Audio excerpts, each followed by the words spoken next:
আমার পাড়ার সবার সাথে কাকিমা আমার হিট। রে তুই একা একা চিপস খাচ্ছিস? আমাকে তো একটু সাদলেও না। সাদিসনি যখন তখন দে দুটো টেস্ট করে দেখি কেমন। আমি আবার পেঁয়াজ রসুন খাই না রে। দেখ তো পেঁয়াজ রসুন আছে কিনা, যদি না থাকে দুটো দে, দেখে না একটু।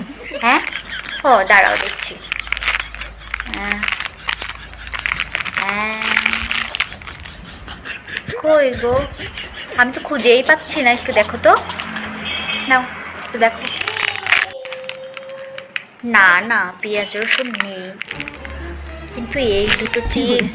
তা তুই কি খাবি আর আমিই বা কি খাবো? এক কাজ করি, আমিই খেয়ে কারণ তুই তো অনেকদিন বাঁচবি, অনেক খেতে পারবি। আমার যে শরীরের অবস্থা, কখন যাই পটল তুলে।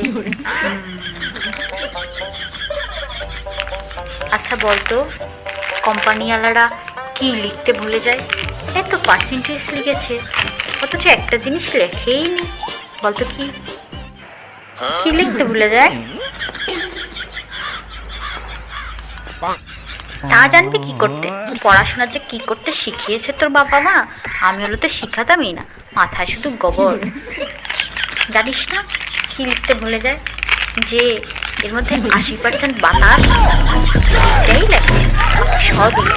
হ্যাঁ শুধু বাতাস, আর কি আছে?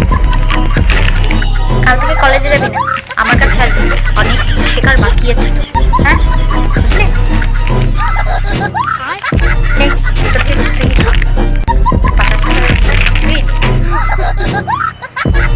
যা বাবা, পড়াশোনার দোষ হলো নাকি কোম্পানি?